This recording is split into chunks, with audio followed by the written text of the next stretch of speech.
We're now deep in Japan, exploring its rural cities and town. This one happens to be about 400 years old and can be found between Tokyo and Kyoto in the Nagano prefecture. But before we get to it, let us show you around the wonderful city of Matsumoto. Wow, look at the mountains. We are looking at the most beautiful snow-capped mountains. Yeah, there's like mountain ranges and it spans so wide, you guys. So beautiful. Oh my goodness. That's why it's a bit chilly here. It's kind of cold here, right? Yeah, I think we might be close to the snow, for sure. We can see it from here. Yeah, I mean that's very far. That's Yeah. a very tall mountain, or like mountain ranges. It's beautiful. Yeah, we're getting distracted. We're supposed to show them the castle. Oh, you can show the castle and the mountain. Yeah, at the same castle's time. literally right here.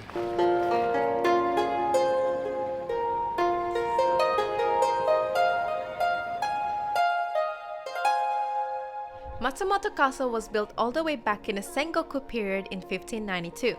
It's also known as the Crow Castle because of its black accents throughout the castle's exterior. It's considered to be one of Japan's premier historic castle and is the oldest surviving castle tower in the nation. In the spring, it's actually a very popular cherry blossom spot. Like us, there are many tourists strolling around the castle's grounds, but unfortunately, at this time, it looks like some of the cherry blossoms have fallen off. But Matsumoto Castle is an incredible sight in and of itself. The castle definitely looks a bit run down from the ones that we've seen before. A little bit old, huh? It is a little bit old, but definitely I think they do take care of it, obviously, because Yeah. it's like a touristy spot here as well. Yeah, there's actually a lot of people. I'm surprised. I thought this town was like low key, but I mean, maybe not this area. Yeah. But I mean, it's a pretty majestic castle. I guess one of the reasons why it may look a little run down is because it only has kind of a monotone, monochromatic color palette. You've got gray tiling on the roof and then black accents all around. But the roof does have like some intricate work to it. It's a pretty massive castle. It looks like it's wooden. Yeah. It looks like it's mostly wooden. That's pretty crazy. What's fun though is that there's a red bridge next to it or leading up to it, Can we show it from which here? is really cool too. Yeah, should we walk up to there? Let's go. I think you can actually go in, so maybe we should check that out. A few moments later. We just checked how much the cost is going inside the castle and it was 700 yen per person. Yeah. I don't think we're gonna go in just because even out here in the park it's already really nice. Oh, it's beautiful. And you obviously see the castle already. Oh, can't see. You obviously see the castle already. But yeah, that's an option. If you want to explore more inside, you can definitely do that. I don't know if you can tell the scale of it. It's insane. Beautiful, even here. Kind of reminds us of Osaka Castle, like the scale of it, right? Yeah, pretty It's much huge. the same, yeah. It sees me. There's like koi fish here, and it saw me. It stopped. Oh, koi fish everywhere. These are koi fish, right? Or is it catfish? Ooh, you got me there. Oh, there's so many. Are they expecting like food? Expecting you. Help me out. I don't know what kind of tree this is, but it's my favorite now ever. Ever since I've been in Japan, I always see this type of tree. And it's so beautiful and enchanting. But look at this spot though. You've got like the pond and that beautiful red bridge. I don't think you can walk on it. We're just a little bit on a budget right now. That's why we're not entering there, because we're actually gonna visit another spot which requires us to catch a train, and it costs like I think 500, 600 yen. These things add up. So make sure you subscribe and click the post notification bell so you get notified when we upload more vlogs from Japan. There's still some cherry blossoms here in Matsumoto, but I think we're a little bit late, maybe like 1 week late, because they're kind of balding now. So as you can see, the bridge is behind us, leading up to that castle. It's closed off though, because I think they could what do you call that? It's closed off just to avoid it from getting damaged. It does look a little bit run down. Yeah, so that's pretty much it here at Matsumoto Castle. It's actually 12:30? Yeah. 12:30 now, and we're kind of hungry. We haven't had any breakfast. We're starting our days late because we're getting tired. Yeah, it's been like non-stop traveling Japan. So being here in the city of Matsumoto, it feels like we're back in our hometown in Australia, which is Canberra. Like, I don't know why. There's just something about it that just feels like home. Yeah. And there's a lot of cafes and stuff, which is also a lot of cafes. I guess because it's in like Canberra. a small town as well. Yeah. Canberra's a very small town. But this seems like modernized as well here. Where are we? I think Cafe Noi. Noi? Yeah. First, we're gonna check the menu to see if we actually wanna eat here.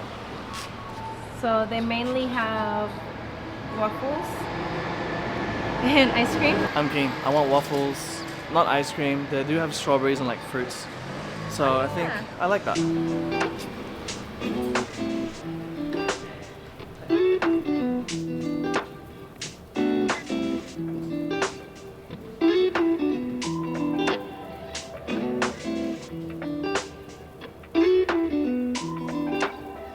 Look how cute this cat is on my matcha latte. This one has soy milk. I already tried it, but I'm gonna try it again because it's so good.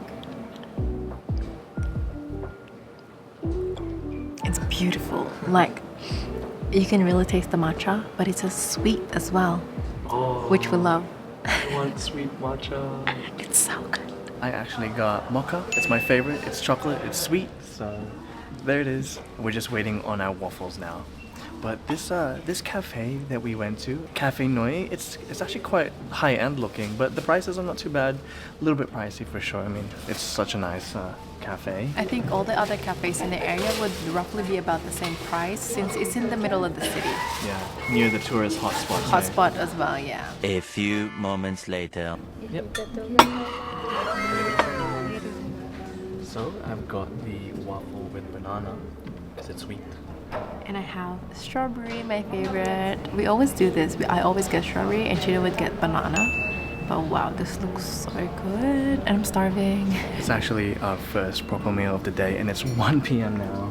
But yeah, we're gonna devour this and our first meal ends up being dessert. That's hilarious. But anyway, we're gonna devour this and we'll see you later. Hey guys, that was pretty good. It did cost quite a bit. 32,000 yen? Yeah. Yeah, No, 32. that's 3,200 yen. Yeah, it cost us 3,200 yen. Tad bit pricey, but as you saw, that was a really nice place. And our food did taste pretty nice. That's kind of just like the normal here if you want to eat at restaurants. So we normally opt for a convenience store if Yeah. you want to save a little bit. But we wanted to show you where you could potentially eat if you were to go here in Matsumoto City. So anyway, we're just heading back to our place. We've got about 1 hour to catch a train to our next stop. So we'll just see you there.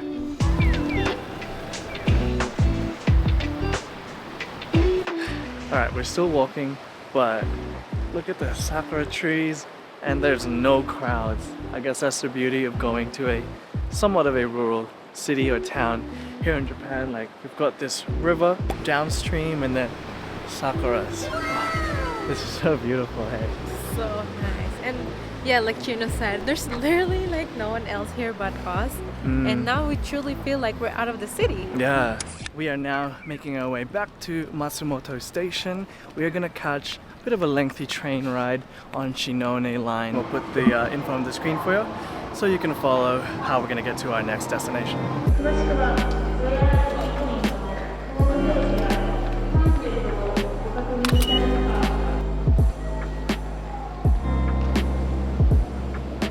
Alright you guys, so Shinone line, Shinonoi line, platform 5. It's the orange color, I think, on the Google Maps, and it's the train as well, so that helps a lot. We're gonna hop on this and it's gonna be 1 hour, or like 40 minutes or so. One of the two. 1 hour? I mean the total journey, including the walking to the place we're gonna go to, but here it is, let's go in. I think he's leaving soon.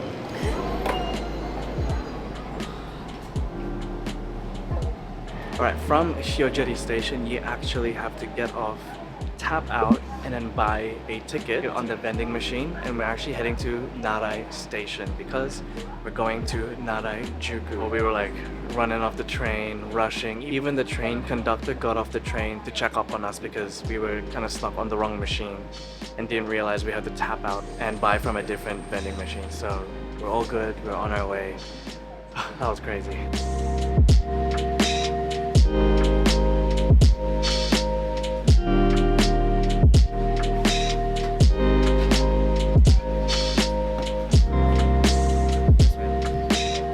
We just got off the train at Narai, at Narai Station, and so. Oh my god. Wait a sec, the train's just about to leave. But yeah, this is supposed to be a really old town, like traditional little buildings and whatnot. This like nerd station pretty much, or I guess, how do you say this? Like so the train conductor actually got off the train to take our little tickets. Yeah. Because you don't really, there's no Tap machines or out something, or- yeah. You don't tap out or put like a ticket in a machine. So we are going to explore. It is 3:30. We are heading into golden hour, so that's beautiful. It is getting colder now too. Yeah. So we are actually just purchasing our ticket back to Matsumoto because the ticketing station closes at 5 and we're planning to stay past 5 o'clock, and so we don't have to rush. It's 590 yen per person to get back to Matsumoto station.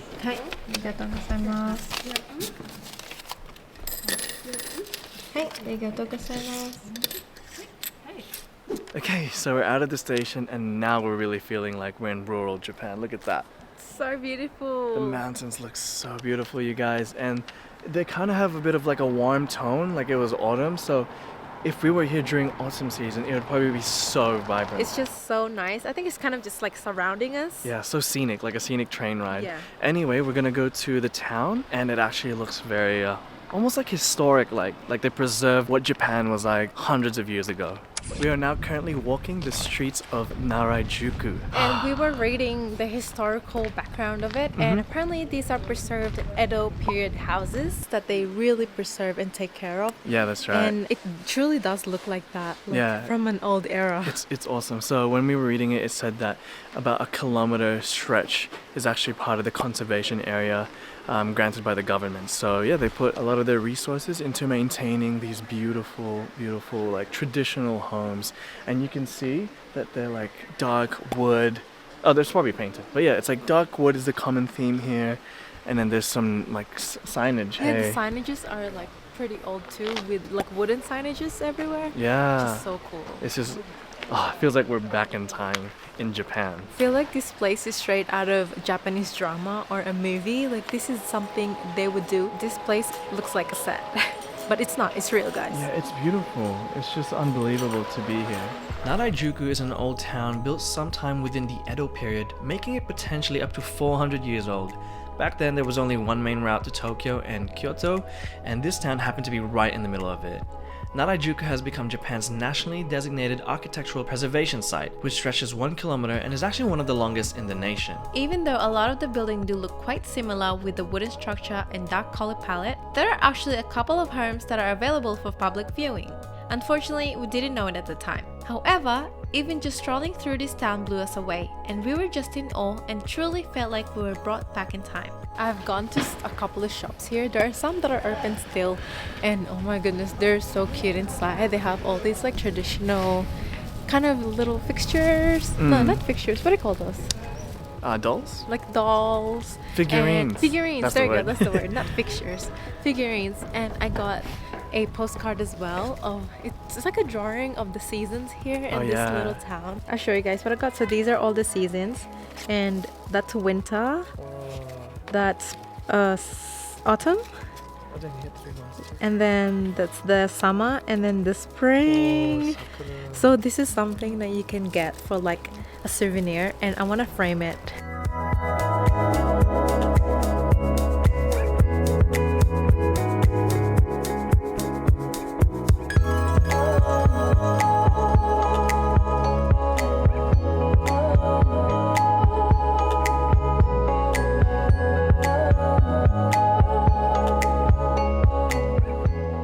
Guys, we're kind of at the end of Narajuku. There's still a little bit over Up there. the mountain, actually. But yeah, you can kind of go up the mountain. We're looking at the maps, but we're good. We don't need to go and hike. Yeah, but honestly, it's quite nice here in Narajuku, and yeah, because it's not so touristy, so we were able to get some photos together. So and there's actually people living here still. Yeah. We were sat by the side here, and then there were people that came out of the house. They opened but they were up. so kind. Yeah, they were so nice. They were like sumimasen, even Just though like we're there. yeah, it's their home, but they're like, excuse me. They're honestly so kind here. Guys, we honestly highly recommend coming to Narajuku for like an authentic experience of traditional Japan. Honestly, just being here and being able to see Narajuku, it makes me want to just explore more historical places in Japan. I know we've been doing the touristy spots, but maybe more of like the remote areas where a lot of the things are still preserved and not much people go to. So this is what really made me feel like here. I feel like I really just want to explore more of historical Japan. Okay guys, so this is where we end the video. We had such an amazing time exploring Matsumoto City, and if you have time, you can add it to your itinerary on your next trip to Japan. That's right, we're definitely going to be back to Matsumoto because there's another spot we want to visit and share with you guys too. Anyway guys, if you enjoyed this video, click that like button, and while you're at it, hit that subscribe button. It would mean so much to us and it would help out our channel. Also turn on your post notification bell so you get notified when we post our next Japan vlog. We'll see you in the next one. Bye!